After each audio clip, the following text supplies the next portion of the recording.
જેમ રથના પૈડા હોય, આ જીવન એક રથ છે, આ શરીર એ રથ છે, એમાં આત્મા સવારી કરી રહ્યો છે, એના લગામ બધી આ મનના હાથમાં છે.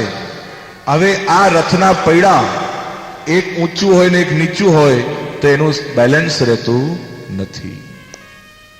તો મનને વશ કરવા માટે શું કરવું? જો આ મનનો સ્વભાવ સંકલ્પ અને વિકલ્પ કરવાનો છે, રાઈટ, ઈચ્છા કરવાનો છે, મનમાં બધી ઈચ્છા થાય. તો મહાપ્રભુજીએ બહુ સુંદર વાત બતાવી કે જ્યારે પણ તમે ઘરમાં ઠાકોરજીની સેવા કરો ત્યારે આપણે શું કરીએ છીએ? ઠાકોરજીને તુલસીનું સમર્પણ કરીએ છીએ ને. આ વિષય બહુ મહત્વનો છે. ઘણા લોકો પ્રશ્ન કરે કે રોજ શા માટે તુલસી સમર્પવી? રોજ શૃંગાર થઈ જાય એટલે આપણે ઠાકોરજીને તુલસી દલ સમર્પણ કરીએ છીએ. આ તુલસી દલના સમર્પણ વખતે એવું બોલીએ છીએ, આખો બ્રહ્મ સંબંધ મંત્રનું નામ સ્મરણ કરીએ છીએ, રાઈટ? ઘણાને બ્રહ્મ સંબંધ મંત્ર આવડતો નથી, આવડવો જોઈએ. બ્રહ્મ સંબંધ લીધા પછી તમને મંત્ર ના આવડે તેનું મિનિંગ શું? આ મંત્ર બોલી આખો ભાવ છે, હે કૃષ્ણ, હજારો વર્ષોથી તારાથી વિખૂટો પડ્યો મારું મન, બુદ્ધિ, ચિત્ત, અહંકાર, અત્યાર સુધી કરેલા પાપ અને પુણ્ય, આ બધું તારા ચરણોમાં સમર્પિત કરું છું. આવું રોજ ક્રિયાવત નહીં હો, આ ખાસ યાદ રાખજો. જ્યારે તુલસીનું સમર્પણ કરો ને ત્યારે આ મંત્રની સાથે અર્થનું અનુસંધાન કરવું, અંદરથી, આમ ફિલિંગ્સથી. કારણ કે ભક્તિ એ ફિલિંગ્સનો વિષય છે. ભક્તિ એ દેખાવનો વિષય નથી. ભક્તિ એ પૂજા નથી. ભક્તિ એ ક્રિયા નથી. ટોટલી ફિલિંગ્સ જ્યાં હોય, એકાગ્રતા હોય તો જ ભક્તિ થાય છે. નહીં તો ભક્તિ કરવાની જરૂર નથી. કોઈ પણ મંત્ર બોલો, કોઈ પણ કર્મ ક્રિયા ભક્તિમાં કરો, એના પાછળ ભાવનું બહુ જ મહત્વ છે. ઓછી કરો પણ વ્યવસ્થિત કરો.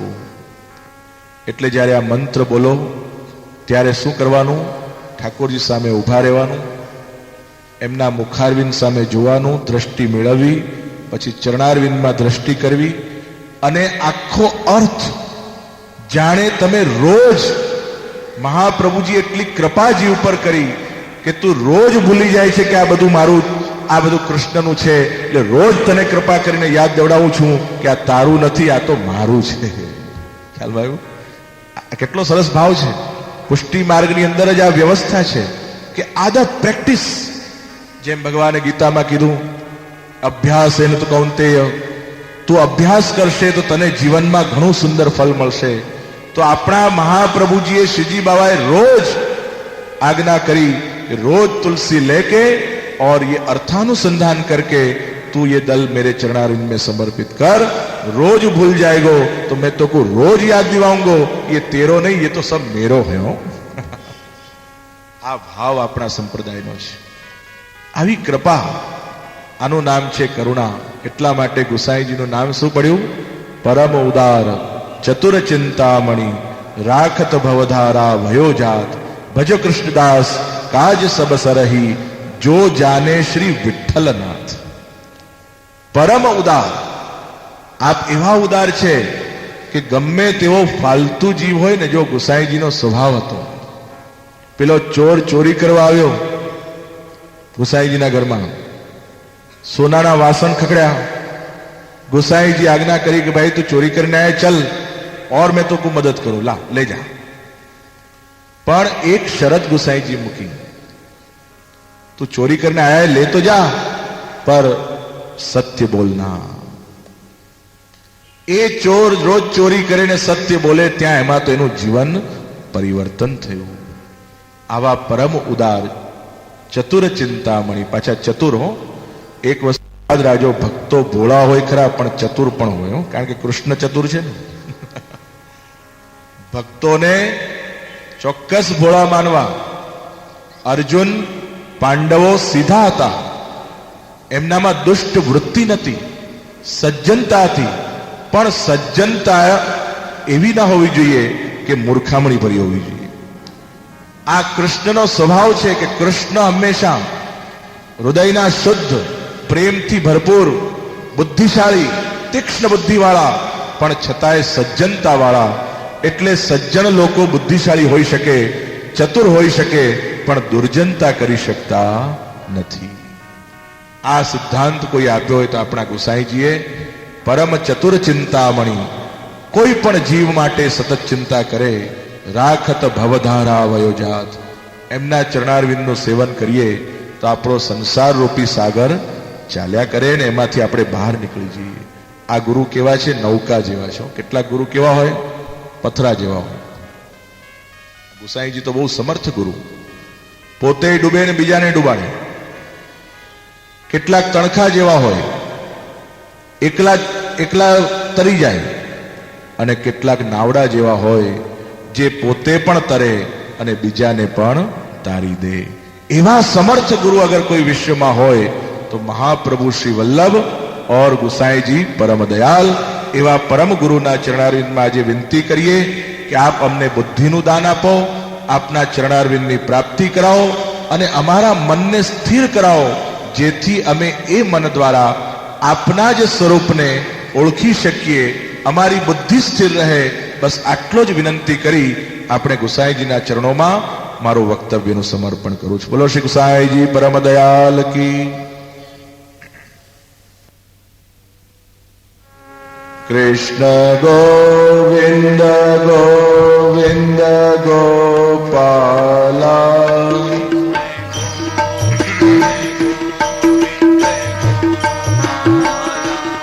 ભજ મુરલી મનો હર નંદલાલા.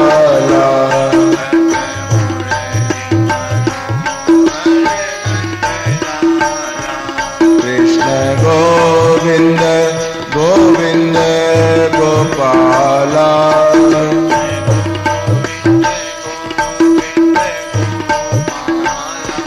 ભજ મુરલી મનો હર નંદલાલા.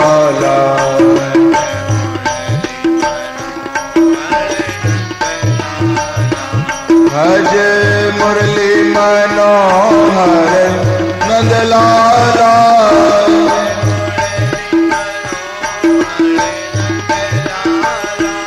કૃષ્ણ ગોવિંદ ગોવિંદ ગોપાલા,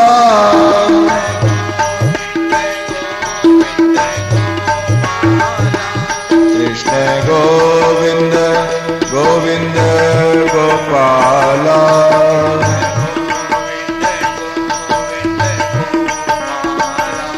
ભજ મુરલી મનો હર નંદલાલા.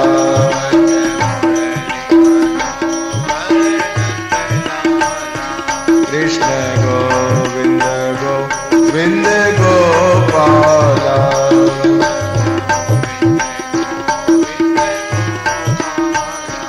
બોલો શ્રી બાલ કૃષ્ણલાલ પ્યારે કી.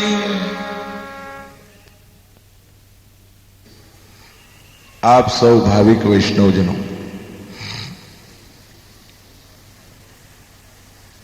પુષ્ટિ માર્ગની અંદર ભગવદ્ ગીતાના એ વાક્યનો સમન્વય જેમાં શ્રી કૃષ્ણ પોતાના નિજ ભક્ત માટે એક સુંદર વાક્યનો પ્રયોગ કરે છે કે જે મારા ઉપર હૃદયથી આશ્રિત થાય છે એના યોગક્ષેમમ વહામ્યહમ.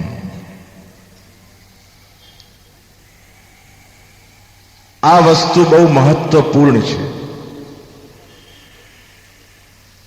કોઈ પણ સાધક હોય અને એમાં નિષ્કામ ભક્તિ હોય,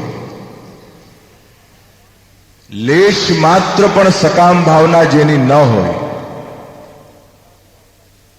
અને એક જ લક્ષ્ય હોય કે મારે આત્માથી શ્રી કૃષ્ણનો અનુભવ કરવો છે,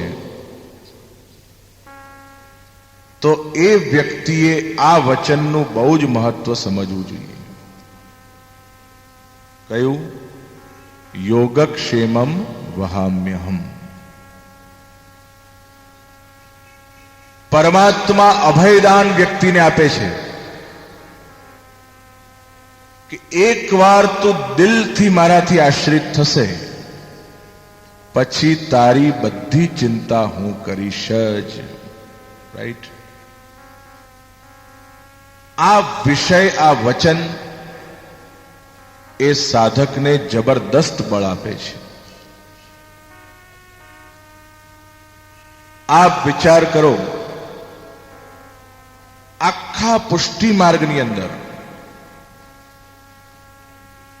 આ વાતને બહુ જ હૃદયથી કોઈ સમજ્યું હોય તો આખા વાર્તા પ્રસંગને વાંચો. અને હું સત્ય કહું છું, પદ્મનાભદાસ જેવા ઉચ્ચ કોટીના જીવાત્મા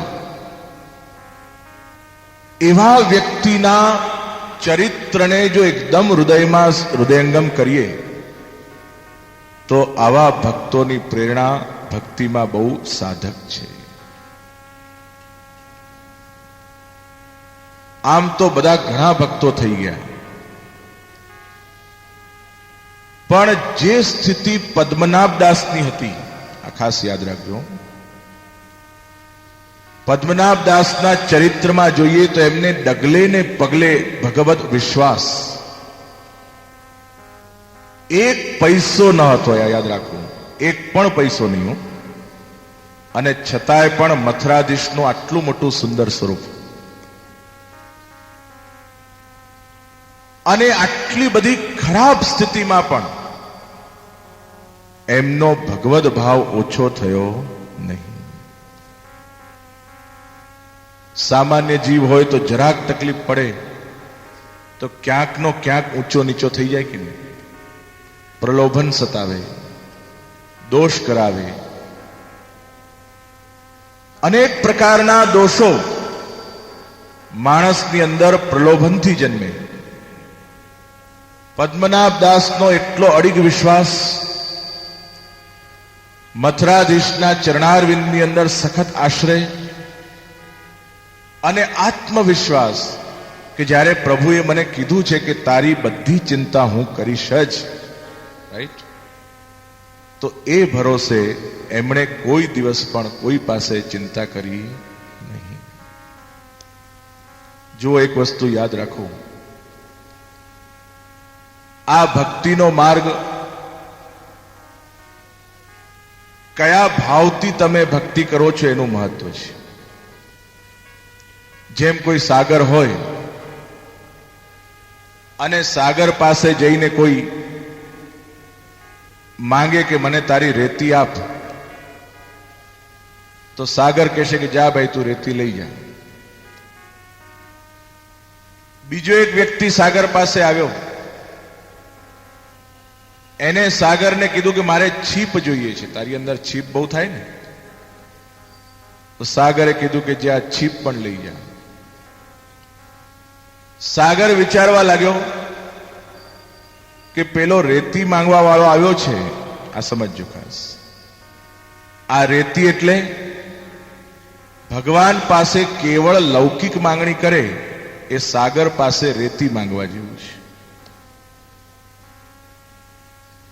ઈશ્વર પાસે છીપ માંગે એ ભગવાન પાસે મોક્ષ માંગવા જેવું છે.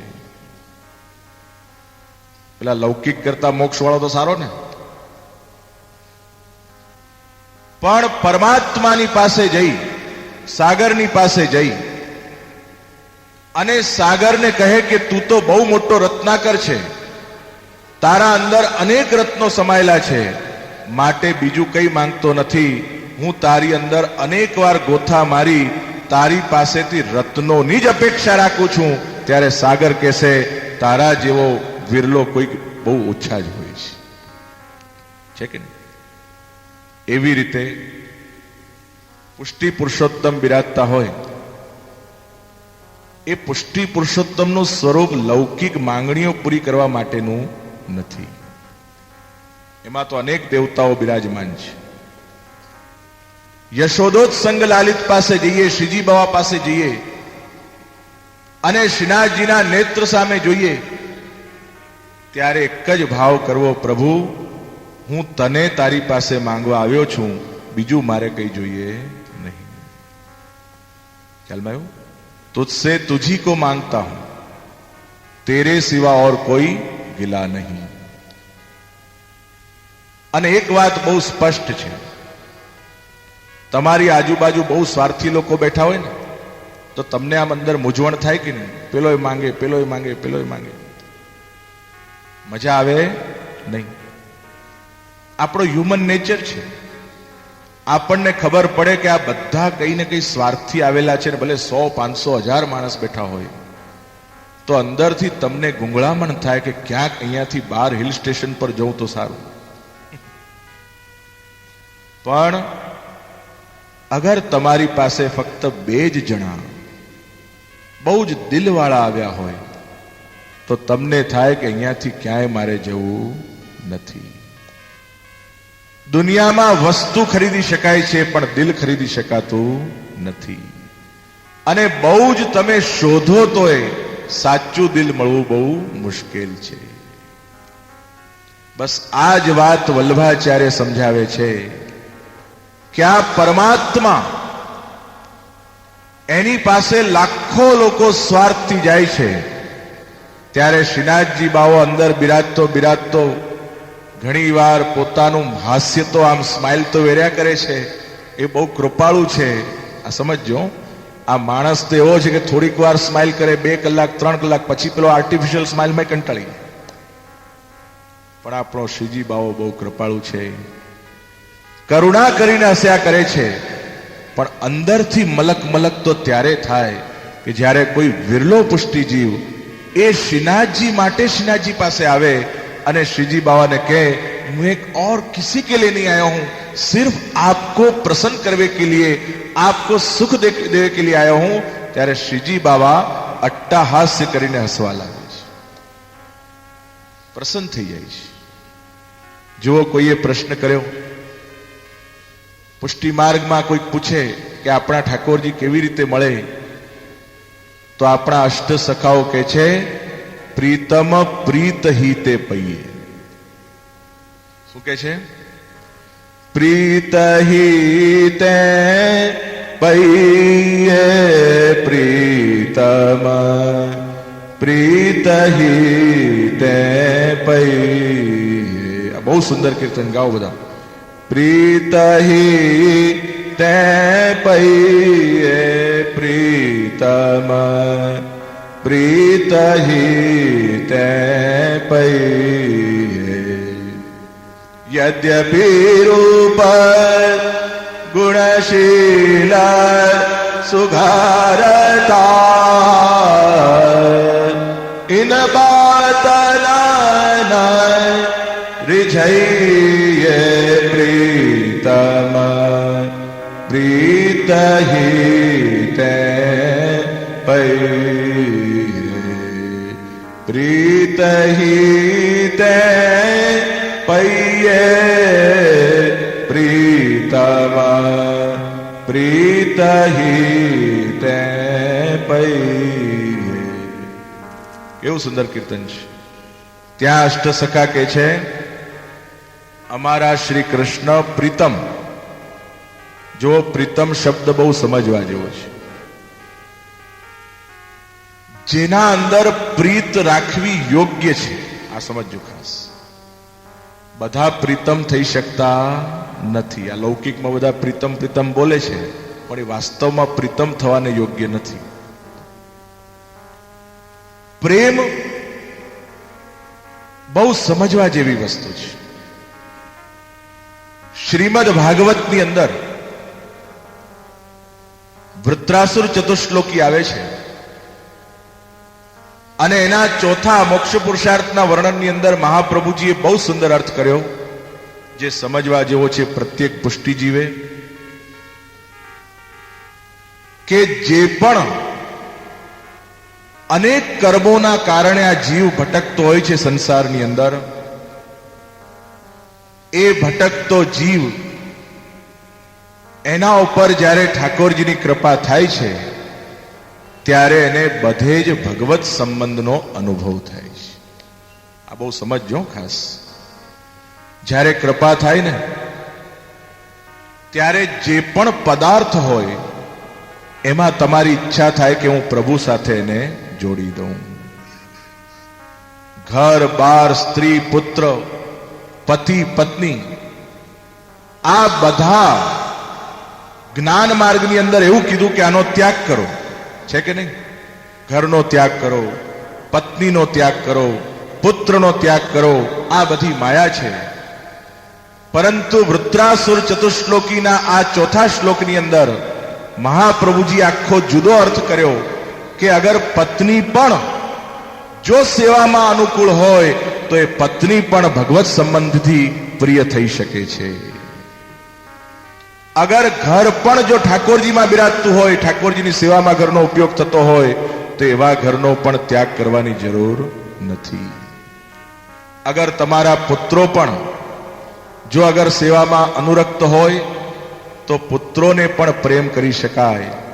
એમ દુનિયામાં જેટલા પણ વસ્તુ કે વ્યક્તિ છે એનો સંબંધ જો પ્રભુ સાથે હોય તો એ વ્યક્તિઓનો ત્યાગ કરવો જોઈએ નહીં.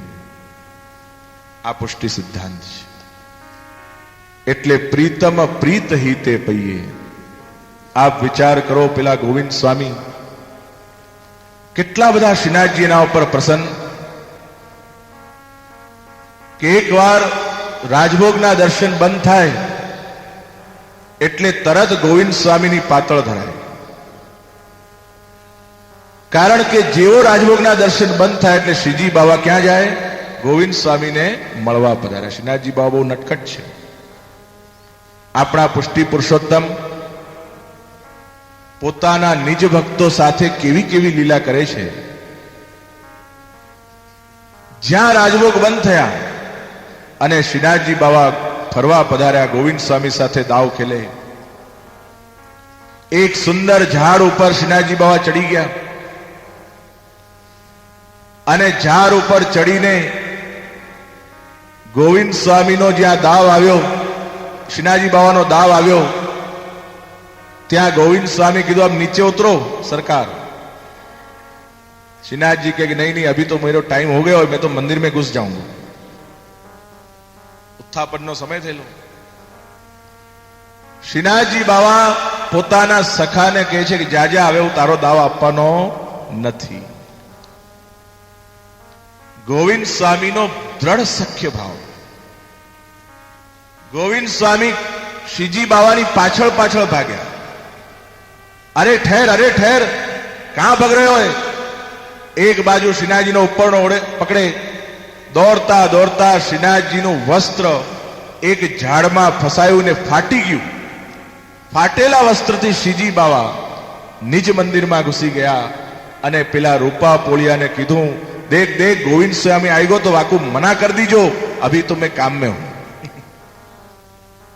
આ શ્રીનાથજીની લીલા. અને ગોવિંદ સ્વામી કે એકદમ છોડે એવા નતા, પાછા એ બહુ જિદ્દી સ્વભાવના, તામસ ભક્ત, હટાગ્રહી. જે લોકો પ્રેમમાં બહુ જ દ્રઢ હોય ને એ થોડા હટીલા પણ થઈ જાય. અને સખ્ય ભાવનો નિયમ છે, સખ્ય ભાવ જ્યાં આવે ત્યાં થોડુંક સમાનતા આવે, થોડુંક મર્યાદાનો ભંગ પણ થાય. અને ગોવિંદ સ્વામીએ શ્રીનાથજીને બૂમ પાડી, હે શ્રીજી બહાર निकल. પેલા रूपा पोलियो केवा लाग्यो, देखो देखो श्रीजी बाबा को अभी बहुत श्रमित हैं, वो आपको अभी नहीं मिलेंगे. आ बाजू गुसाईजी श्रीनाथजीने उत्थापन करवा पधार्या छे અને ગુસાઈજીએ જોયું કે શ્રીનાથજીનું વસ્ત્ર ફાટેલું છે. આ બહુ સમજવા જેવો વિષય છે. શ્રીજી બાવાના સ્વરૂપને જો આપણે ત્યાં એક રીત છે ને, સેવા રીત પ્રીત વ્રજજન કી, અને સેવા કૃતિર ગુરોરાજ્ઞા બાધનમ વા હરિચ્છયા. શ્રીનાથજી બાવાના સ્વભાવને, શ્રીનાથજી બાવાની પદ્ધતિને અગર સૌથી વધારે કોઈ જાણતું હોય તો આપણા શ્રી મહાપ્રભુજી અને શ્રી ગોસાઈજી. આપણે ત્યાં રિવાજ છે વલ્લભકુલમાં, જ્યારે પણ ભગવત સેવા થાય, ઠાકોરજીને જ્યારે જગાડવામાં આવે ત્યારે સૌથી પહેલા દંડવત કોને થાય? શ્રી મહાપ્રભુજીને, અને મહાપ્રભુજીને પહેલા જગાડવામાં આવે. આ બધા જ નિધિના ઘરોમાં નિયમ છે. કારણ કે મહાપ્રભુજી વતી આપણને સેવાનું સૌકર્ય પ્રાપ્ત થયું. આ પુષ્ટિભાવ હું તમને કહું છું. અને શ્રી વલ્લભ જ્યારે એમની પલંગડીમાં બિરાજતા પાદુકાજી જાગે પછી એ આખી સેવા કરે છે એવો ભાવ છે. અને જ્યારે પોડાડવામાં આવે ઠાકોરજીને, યાદ રાખજો ખાસ, તમારા ઘરમાં પણ જો મહાપ્રભુજીનું ચિત્ર બિરાજતું હોય ને, ઘણાના ઠાકોરજી એવું હોય છે કે મહાપ્રભુજી, યમુનાજી અને ઠાકોરજી ત્રણેય બિરાજતા હોય છે, અને પાછા ત્રણેયને સાથે જ પોડાવે, સાથે જ જગાડે. હંમેશા મહાપ્રભુજીનું ચિત્ર જે બિરાજતું હોય એને જગાડતી વખતે પહેલા જગાડવા, અને જ્યારે ઠાકોરજીને પોડાવવાનો સમય હોય ત્યારે ઠાકોરજીને પહેલા પોડાવવાના અને પછી મહાપ્રભુજીને પોડાવવાના.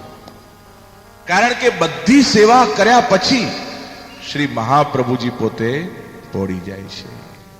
એ જવાબદારી કોની? શ્રી વલ્લભાધીશની. તો ગુસાઈજી ઉદાસ હતા. એવામાં ગોવિંદ સ્વામી આવ્યા. ગોવિંદ સ્વામી પૂછ્યું, મહારાજ ક્यों ઉદાસ હો?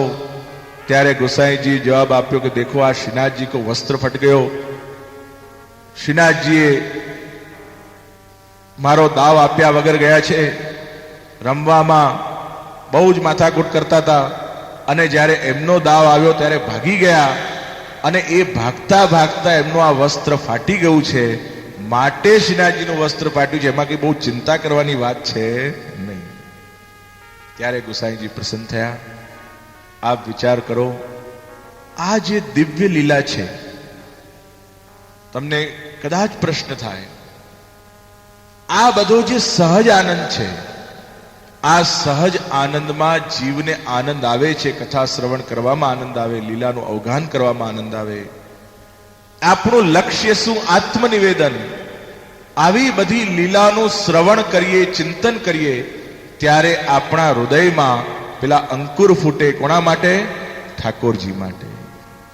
પણ એની જગ્યાએ જે લૌકિક ગપાટા માર્યા તો લૌકિકમાં મન જાય. એટલે જ્યારે ભક્ત હૃદયના વ્યક્તિ હોય ને, એને પોતાના જીવનમાં એક રૂટીન નિયમ બનાવવો. બને એટલી લૌકિક વાતોનો ત્યાગ કરવો, બને એટલી ફાલતુ ગપ્પા મારવા નહીં.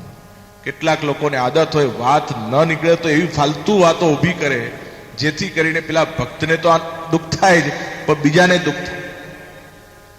એક વાત ટ્વિસ્ટ કરીને કહે. એક જ વાત એક શબ્દમાં કહેવાતી હોય તો 10 શબ્દ વાપરવા નહીં. એક વાત એક વાક્યમાં પૂરી થતી હોય તો 10 વાક્ય વાપરવા નહીં. હું કાલે ત્યાં ગયો તો 10 વાર બોલવાની જરૂર શું છે ભાઈ? એક બાત સમાપ્ત. અરે લૌકિકમાં બહુ વધારે બોલો તો કંટાળો આવે.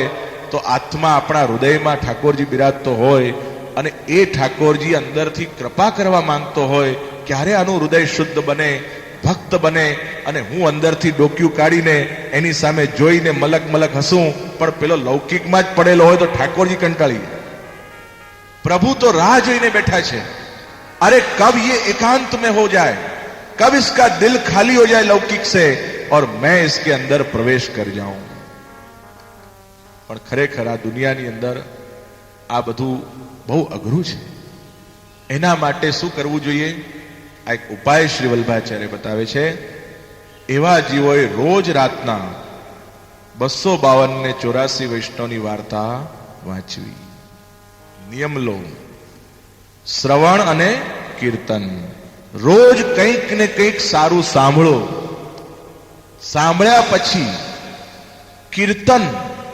તમને જેવો અવાજ હોય, અરે ભેંસાસુર જેવો અવાજ હોય તો પણ ભાવ હોવો જોઈએ.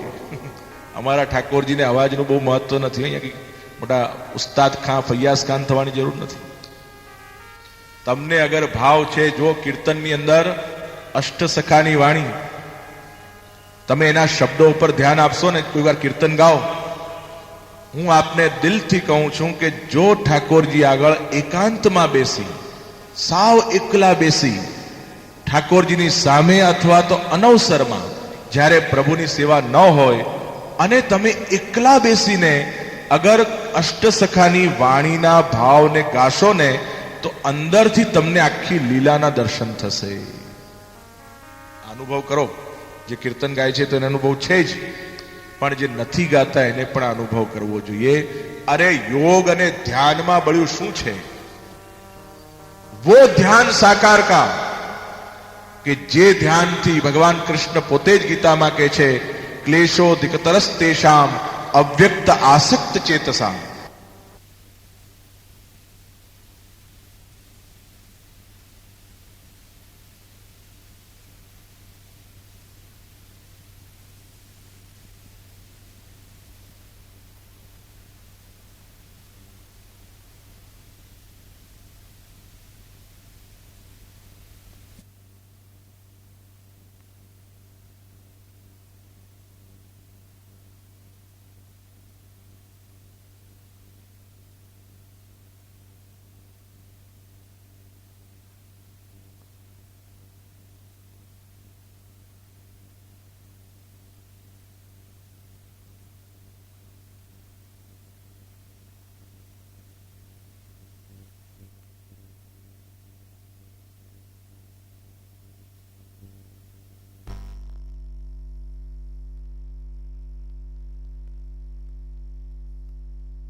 અનુભવ કરો.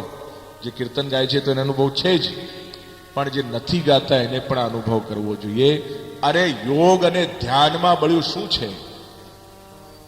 વો ધ્યાન સાકાર કા, કે જે ધ્યાનથી ભગવાન કૃષ્ણ પોતે જ ગીતામાં કહે છે ક્લેશોધિકતરસ તેષામ અવ્યક્ત આસક્ત ચેતસા. જે મારા નિરાકાર સ્વરૂપનું ધ્યાન કરે છે એ બહુ અઘરું પડશે. માટે અર્જુન, મારી સાકાર ભક્તિ એ શ્રેષ્ઠ છે. જે લોકો કીર્તન ભક્તિમાં એકાગ્ર થાય, કીર્તન પણ એક ધ્યાન છે. પુષ્ટિ માર્ગની અંદર તેજનું ધ્યાન નથી, નિરાકારનું ધ્યાન નથી, પણ કીર્તન જ્યારે ગાઈએ તે વખતે આપણું મન એકાગ્ર બને. આ જ પુષ્ટિ માર્ગીય ધ્યાન પ્રકાર છે. It is a meditation. હું ખરેખર આપને કહું છું, જે લોકોએ મેડિટેશન કર્યા વગર જેમના મેડિટેશનમાં કૃષ્ણ આવ્યો એવાનું આ કીર્તન છે. સમજ્યા હું શું કહેવા માંગુ છું?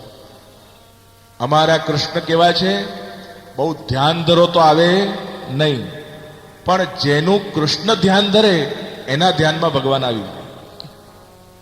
કૃષ્ણ જેનું ધ્યાન ધરે, અર્થાત કૃષ્ણ જેને યાદ કરે. ગોપીને કેવું પડતું, કનૈયા अब तो हमारे मन में से निकल जा तो हम काम करें. तो એટલો બધો અમારા ધ્યાનમાં ચડી ગયો છે ને કે હવે છોકરાની સેવા થતી નથી, પુત્રની સેવા થતી નથી. એવા ભક્તિમાં કેવું છે? આ ભક્તિ એકદમ અલગ છે. પુષ્ટિ મેડિટેશનનો અર્થ છે પ્રેમ સહિત ભગવાન સાથે જોડાઈ જવું. એનું નામ પુષ્ટિ મેડિટેશન. અને જ્ઞાન માર્ગનું મેડિટેશન એટલે કેવળ પોતાના આત્મામાં જોડાઈ જવું. It is A knowledgeable meditation. પણ વધારે યોગ્ય, સરળ અને સરસતાથી સર્વદોષની નિવૃત્તિ કરનારું કોઈ ધ્યાન હોય તો આપણું પુષ્ટિ માર્ગીય ભગવત ધ્યાન છે. કોઈક વાર તમને આ વિષયમાં ચર્ચા કરીશ. હમણાં એ વિષયમાં લખી પણ રહ્યો છું. Secret of life according to Shri Vallabhacharya હમણાં પુસ્તક લખાય છે. મારી ખાસ ઈચ્છા છે કે આપણા યુવાનો એ પણ વલ્લભાચાર્યની દ્રષ્ટિએ આખી જીવનનું રહસ્ય સમજે, હું ચોક્કસ માનું છું કે આજના યુવાનોને તાત્કાલિક સેવા પધરાવી દેવાની જરૂર નથી. હજી તો બિચારો શીખે. પહેલા તો એનું અંતઃકરણ શુદ્ધ થાય, એનું કોન્શિયસ જાગૃત બને, અને જ્યારે એનું જાગૃત થયેલું કોન્શિયસ પછી એકાગ્ર થાય, નોલેજ આવે, પછી ભગવાનની સેવા કરો તો એ કહેશે કે યસ નાવ આઈ લાઈક સેવા. અધરવાઇઝ એવું કહેશે કે આ સેવા બેવામાં મને રસ છે નહીં. ધીમે ધીમે.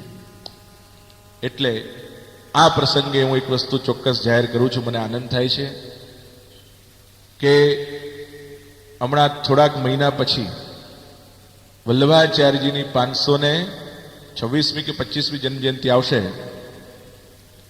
આ જન્મ જયંતિ પ્રસંગે એક ભાવના વ્યક્ત કરી છે કે આપણા મહાપ્રભુજી એમને પુષ્ટિ ભક્તિનો ખૂબ પ્રચાર કર્યો, પ્રભુ સેવાનો પ્રચાર કર્યો, અને એ જ વલ્લભાચાર્યજીએ અને ગોસાઈજીએ માનવ સેવાનો પણ એટલો જ પ્રચાર પોતાના જીવનમાં દેખાડેલો. એ દૃષ્ટિએ વલ્લભાચાર્યજીના 500 જન્મ જયંતિ નિમિત્તે અમદાવાદ જે વલ્લભાચાર્ય વૈષ્ણવ કલ્યાણ ટ્રસ્ટ ને પરિવાર ટ્રસ્ટ છે એને એવો નિર્ણય કર્યો છે ભગવત કૃપાથી નિમિત્ત બનાવીને કે કેટલા બધા વૈષ્ણવ આપણા બિચારા પૈસાના અભાવમાં બાયપાસ સર્જરી કરાવી શકતા નથી. એવા ઘણા લોકો મને મળેલા. અમારા વડોદરામાં પણ 2-3 વૈષ્ણવ એવા હતા, બિચારા આર્થિક અભાવમાં એ લોકોનું હાર્ટફેલ થઈ ગયેલું. એવા કેટલા કુટુંબો જેઓ આર્થિક સંકળામણને કારણે હાર્ટ ઓપરેશન નથી કરાવી શકતા, એમને આપણે એવો સંકલ્પ કરીએ કે મહાપ્રભુજીની આ જયંતિ આવે અને એના 2 વર્ષ સુધીની જયંતિ સુધીમાં આપણે 108 ઓપરેશનનો માનવતાનો 56 ભોગ શ્રી વલ્લભાચાર્યજીને ભેટ ધરવાનો છે. અને એના માટે અમદાવાદની બહુ જ અદ્યતન હોસ્પિટલ, જે એશિયાની નંબર 1 હોસ્પિટલ કહેવાય, અતુલ શાહ કરીને ડૉક્ટર મને મળેલા.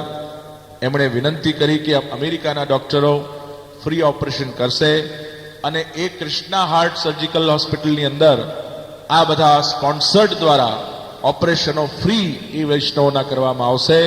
એટલે આ કાર્યની જાહેરાત કરતા આજે કૃષ્ણ જન્મના દિવસે મને આનંદ થાય છે.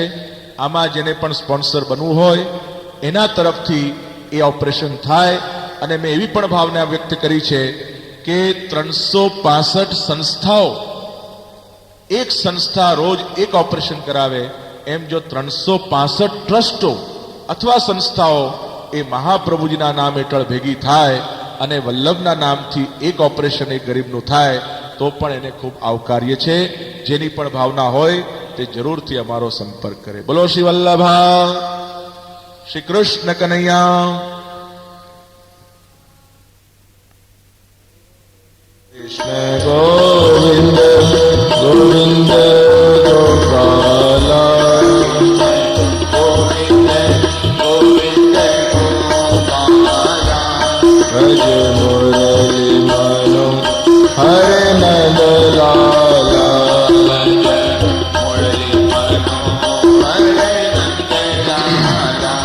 ભજ મુરલી મનો હરે નંદ લાલા,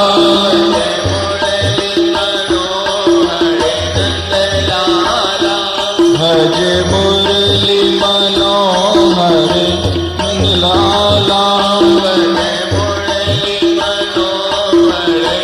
નંદલાલા, કૃષ્ણ ગોવિંદ ગોવિંદ ગોપાલા, ગોવિંદ ગોવિંદ ગોપાલા, કૃષ્ણ ગોવિંદ ગોવિંદ ગોપાલા, ગોવિંદ ગોવિંદ ગોપાલા, ભજ મુરલી મનો હરે નંદલાલા,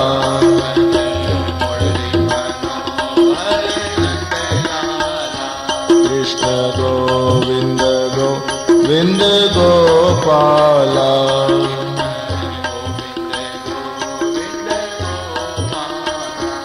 બોલો શ્રી બાલ કૃષ્ણ લાલ પ્યારે કી. આપ સૌ ભાવિક વૈષ્ણવજનો, આજે થોડું આત્મચિંતન રૂપ ચિંતન કરવાની ઈચ્છા છે. આ જીવનની અંદર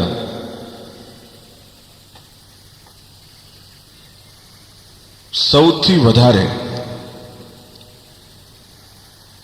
વિશિષ્ટ ધ્યાન અગર આપવાની જરૂર છે તો આપણા અંતર મનની ઉપર આપવાની જરૂર છે. દરેક ધર્મશાસ્ત્ર આપણે વાંચીએ છીએ, ભાગવત સાંભળીએ, ગીતા સાંભળીએ, ષોડશ ગ્રંથ સાંભળીએ, કોઈક સત્સંગ કરીએ, બધામાં એક વાત બહુ સ્પષ્ટ કોમન દેખાય છે કે આપણું મન લૌકિકમાંથી નીકળી અલૌકિક બનવું જોઈએ. રાઈટ? બધે તમે જાઓ, કોઈ પણ ધર્મમાં જાઓ, 100% સાર જો વિચારવો હોય તો એક જ ઉપદેશ છે કે મન લૌકિકમાંથી અલૌકિક બનવું જોઈએ. હવે લૌકિકમાંથી મનને અલૌકિક બનાવવા માટેની જે યાત્રા,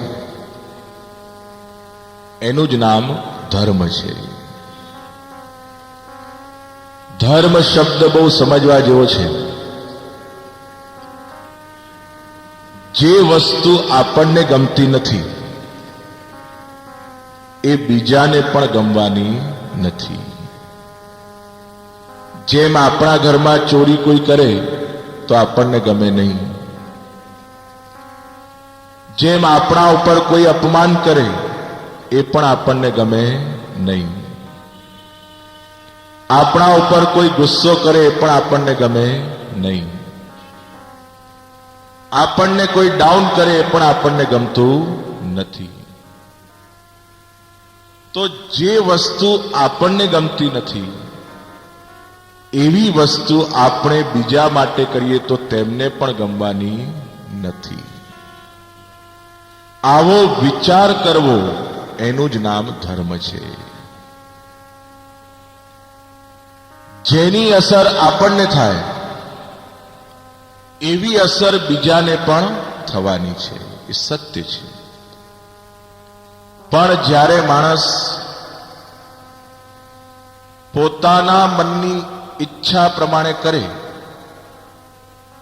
અને બીજાનો વિચાર ન કરે ત્યારે સ્વાર્થ જન્મે, અને જ્યારે સ્વાર્થ જન્મે ત્યારે અધર્મ થાય. આ બહુ સ્પષ્ટ છે. જુઓ, સંસાર જે છે ને, ઘણા લોકો કહે છે કે સંસાર બહાર છે, પરંતુ બહુ ઊંડો વિચાર કરશું તો સંસાર બહાર છે જ નહીં, એ આપણા મનની અંદર જ છે. અને જ્યાં સુધી આપણે બાહ્ય પદાર્થો છોડી બાહ્ય સંસારનો ત્યાગ કરીએ છીએ પણ અંદરનો સંસારનો ત્યાગ થતો નથી. ઘણા લોકો કહે છે કે ભાઈ આ સોનું બોનું ત્યાગ કરો, સોનાનો ત્યાગ કરો, આ લોભનો ત્યાગ કરો, ક્રોધનો ત્યાગ કરો. વસ્તુતઃ સોનાનો ત્યાગ કે હીરાનો ત્યાગ કરવાથી એ વૃત્તિ માણસની મટતી નથી. બહુ સ્પષ્ટ છે. સ્ત્રીનો ત્યાગ કરો, ધનનો ત્યાગ કરો, પુત્રનો ત્યાગ કરો, આ કોઈ પદાર્થ છોડવાથી માણસની વૃત્તિનો વિજય થતો નથી. તમે બધાએ કદાચ ભર્તૃહરિ શતક વાંચ્યું હશે, જ્યારે જિજ્ઞાસુ હોય. આ ભર્તૃહરિના જીવનનો એક બહુ અદ્ભુત પ્રસંગ છે. બહુ વિવેકશીલ રાજા હતા ભર્તૃહરિ, અને એમણે જે લૌકિકનો ત્યાગ કર્યો હતો ને, એ આવેશમાં આવીને કર્યો ન હતો. આ યાદ રાખજો. કેટલાક ત્યાગ આવેશમાં થાય. માણસ ખૂબ આશાવાન હોય અને અચાનક નિરાશાનો ફટકો વાગે એટલે પછી ત્યાગ કરે. બહુ માણસ પ્રેમમાં પાગલ થયો હોય અને પ્રેમી એને દગો આપે એટલે પછી દુનિયાનો ત્યાગ કરે.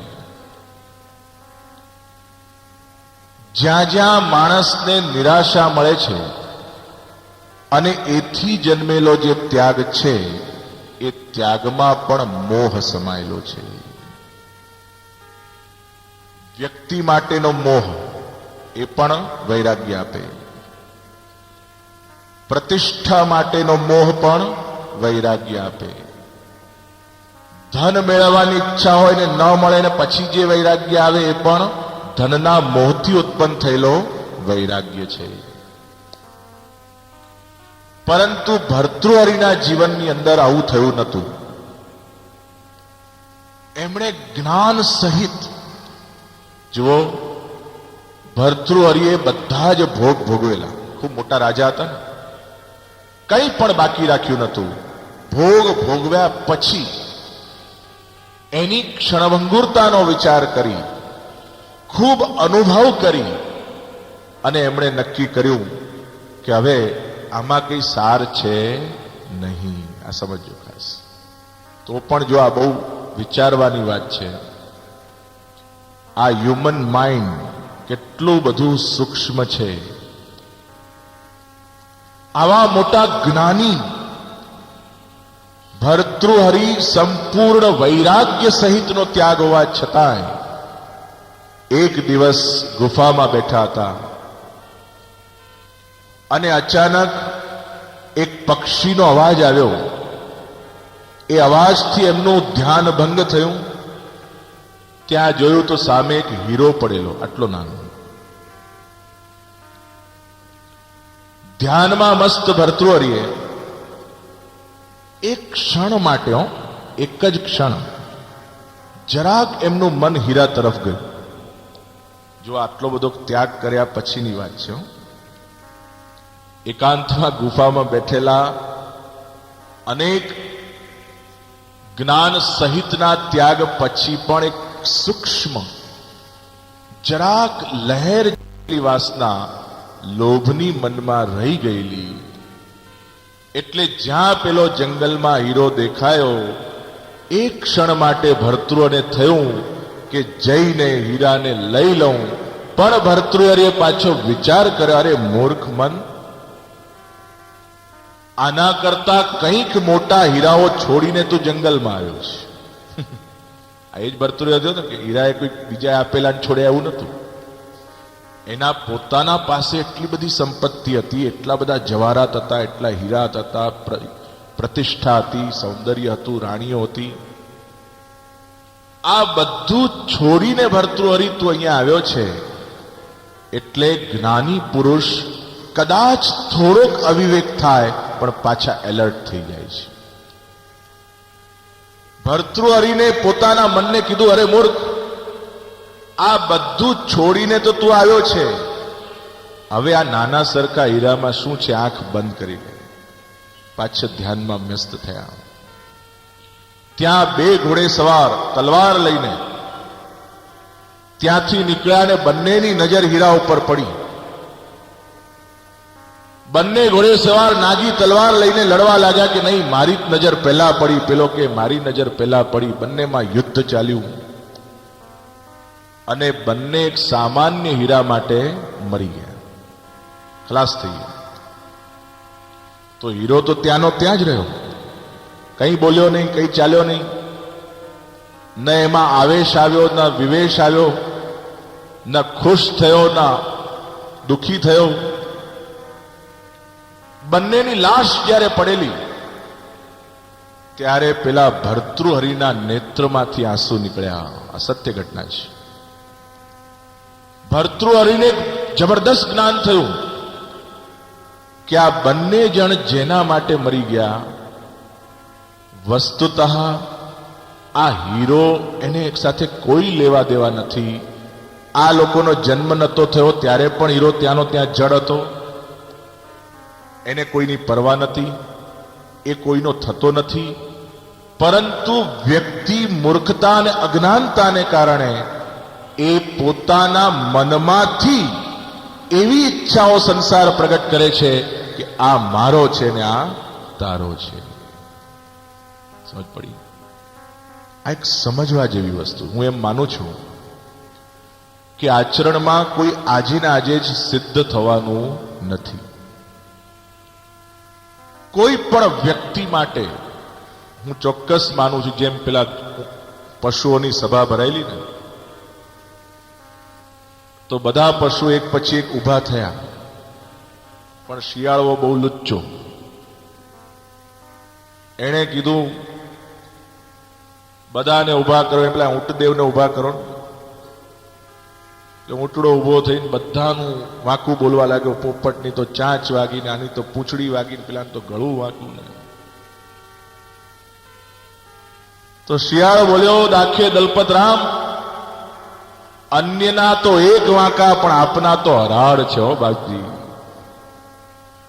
આ દુનિયા દોષ જોવા માટે નથી, દોષને અનુભવવા માટે છે.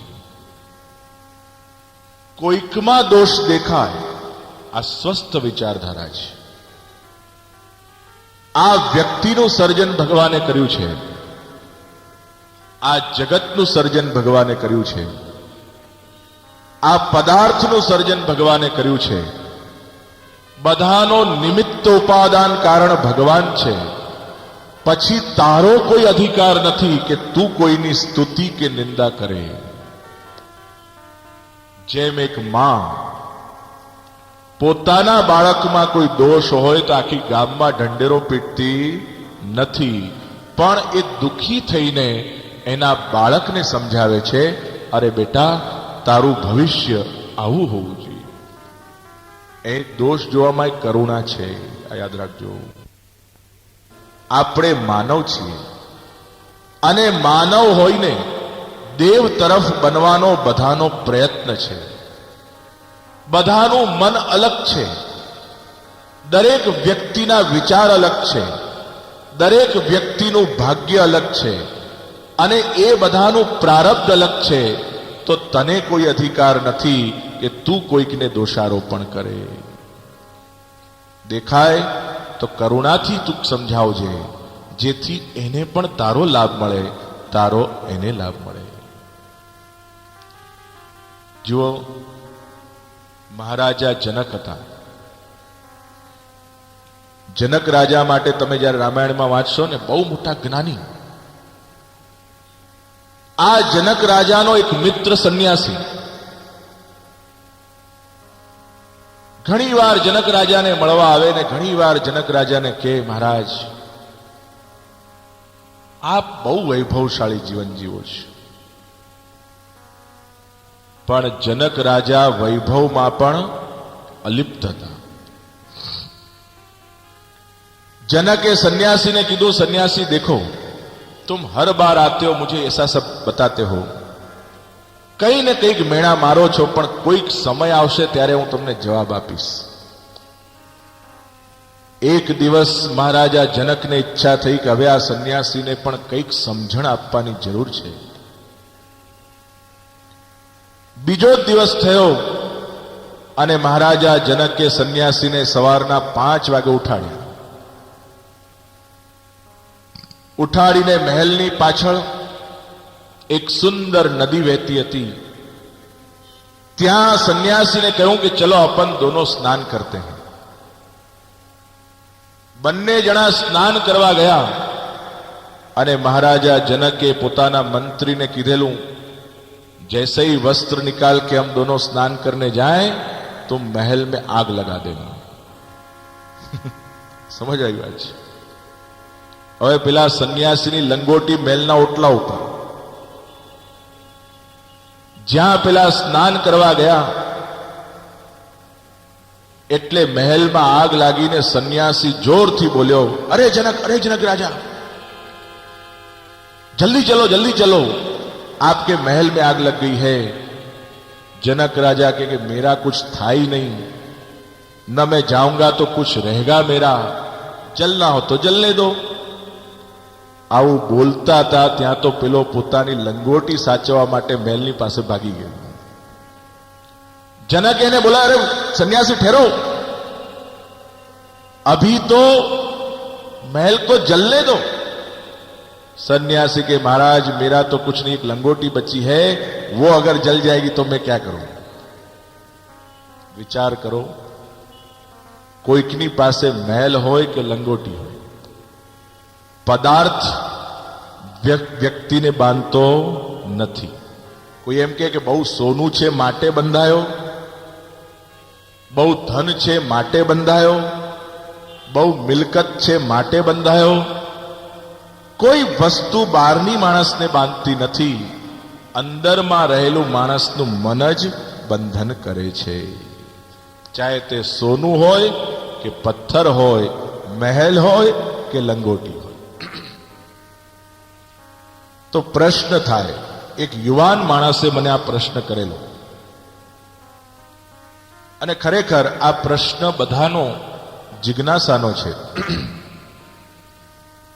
એનો એ પ્રશ્ન હતો, અને આ પ્રશ્ન જો બધાને થાય તો 100% માણસનું આત્મકલ્યાણનું પહેલું પગથિયું શરૂઆત થાય, ગંભીરતાથી થાય. આત્મકલ્યાણ કરવું એ બધાને ખબર છે, જીવનનું પરિવર્તન કરવું એ બધાને ખબર છે, પણ ખરેખર કરવું જ જોઈએ એવો જે જકાર, એવકાર, એ ક્યારે આવે કે જ્યારે અંદરથી ક્લિક થઈ જાય. જેમ કહે છે ને, એમ ક્લિક થઈ ગયું, એમ આત્મામાં જ્યારે ક્લિક થઈ જાય ત્યારે એ વિચાર સંકલ્પ બની જાય છે. આ પ્રશ્ન હતો કે શા માટે આ લૌકિકમાં નહીં ફસાવું. મજા આવે છે, એમાં વાંધો શું છે? મજા તો આવે જ છે, તો શું આનંદ નહીં કરવો?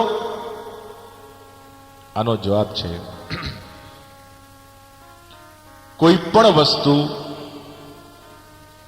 માણસને ખબર હોય કે આનાથી વધારે થશે તો તકલીફ કરશે, એવો વિવેક ન હોય, અને જો એ વસ્તુનો અખતરો વધુ કરવામાં આવે તો જેમ કોઈ પણ દવા સારી હોઈને પણ એનો વધુ ઉપયોગ થાય તો એ દવા પોઈઝન થઈ જાય છે.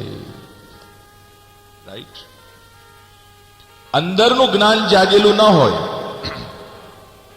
અરે અંદરનું જ્ઞાન જાગૃત હોય તો પણ માણસમાં વિકાર ઉત્પન્ન થઈ શકે, તો અંદરનું જ્ઞાન હોય જ નહીં અને પછી એમાં જ પડ્યા રહે તો કેટલા બધા વિકારોના પોટલા જામે. વિકારોના પોટલાનો અર્થ છે કર્મના બંધનમાં પડવું. કર્મના બંધનમાં પડવાનો અર્થ છે પુનરપી મરણમ પુનરપી જનનમ દશન વિહીનમ જાતમ ટુંડમ. આ જે આખી સાયકલ છે જન્મ મરણની, એ અગેન એન્ડ અગેન રિપીટ થાય. અને એક વાત બહુ ચોક્કસ છે, અગેન એન્ડ અગેન રિપીટ થવામાં બુદ્ધિશાળી માણસને બહુ મજા આવતી નથી. સાચું કહું છું. એક માણસ સંત રામાયણની પુસ્તક ટ્રેનમાં વાંચતા હતા. આ સત્ય ઘટના. પેલો લૌકિક માણસ, બિલકુલ ઠાકોરજીમાં જેને રસ નહીં ને તદ્દન ફાલતુ માણસ, ઈટ ડ્રિંક એન્ડ બી મેરી, કથામાં જાય તો ટાઈમ પાસ, કોઈ ગુરુને મળવા જાય તો ટાઈમ પાસ, મંદિરમાં જાય તો હા બસ જઈ આવ્યો, નોટ સિન્સિયર. એણે પેલા સંતને કીધું કે ક્યાં પડતે હો, અને પાછો અહંકારથી, જાણે કે બહુ મોટો વિદ્વાન. તુચ્છ દૃષ્ટિથી સંત તરફ જોઈને કહેવા લાગ્યો, ક્યાં પડતે હો? संत કીધું कि मैं रामायण पढ़ रहा हूं. अरे इसमें पढ़ने जैसा क्या है? कितनी बार पढ़ी है? संत ने जवाब आप्यो कि मैंने तो इसको बारंबार पढ़ा है और जब तक जीऊंगा तब तक पढ़ूंगा। पे लोग कहे आप बोर नहीं हो जाते हो? अरे हम तो एक मैगजीन पढ़ते हैं तो दूसरी बार देखते ही नहीं, एक व्यक्ति को मिलते तो दूसरी बार मिलते ही नहीं। हमको तो चेंज चाहिए। We like change, we don't like the same thing, right? એટલે એવામાં ગાડી સ્ટાર્ટ થઈ ગઈ. જ્યાં ગાડી સ્ટાર્ટ થઈ ને એ પોતાની પત્નીને જ નીચે ભૂલી ગયો સ્ટેશનમાં. એને પેલા સંતને કીધું महाराज बहुत गलती हो गई. क्या हुआ? मैं मेरी पत्नी को ही भूल गया. संते जवाब आप्यो करे तू अगर रामायण पढ़ता ने तो भगवान राम तुझे सिखा देते कि पहले पत्नी को आगे करके फिर जीवन में आगे चलना चाहिए. तू पढ़ता नहीं तो तुझे पता कैसे चलेगा? मानसना जीवन में धर्म ग्रंथो क्या कई रीते क्लिक करे छे, क्या मानसनी बुद्धि ने एक चटाको आपे छे. आ बधी वस्तु, एक वस्तु याद रखो, जेम एक डुक्कर होय, डुक्कर ए જ્યારે કાદવમાં લપટાતો હોય ને અને ખાઈ ખાઈને જ્યારે એને ઊંઘ આવે તો કાદવમાં પણ એને વિધાઉટ એસી, વિધાઉટ બિલ્લો પિલો, વિધાઉટ પિલોઝ, કોઈ જાતની રેશમના ગાલીચા નહીં, અને છતાં પણ એ ડુક્કર એ ગંદકીમાં એટલી જ સારી રીતે સૂવે છે જેટલો એક કરોડપતિ માણસ પોતાના બેડરૂમમાં સૂવે છે. રાઈટ? આ ઊંઘ, આ સમજો ખાસ. સૂવા માટે પદાર્થની જરૂર નથી. એ ડુક્કર પણ જો એક સરસ ઊંઘ કાદવમાં લઈ શકતો હોય અને એવી એના કરતા ઓછી ઊંઘ વ્યક્તિ પોતાના બેડરૂમમાં લેતો હોય, એટલે એ બંનેનું ઊંઘવું, ખાવું, પીવું એ બધું તો સમાન ભગવાને બધાને આપ્યું છે. ધર્મો હિ એકો વિશેષઃ, માત્ર ધર્મ જ એક વિશેષ છે જે પશુ કરી શકતો નથી, કેવલ માણસ જ કરી શકે છે. એટલા માટે આજના યુવા વર્ગને, આજના એજ્યુકેટેડ માસને આ બધી વસ્તુ સમજવાની જરૂર છે કે જે વસ્તુથી, જેમ આ દૃષ્ટાંત હજી પણ સમજવા જેવું છે. એક કૂતરાને જોજો તમે, આ શેરીઓમાં કૂતરા હોય ને, આપણે આવા જીવનના દૃષ્ટાંત જોઈએ.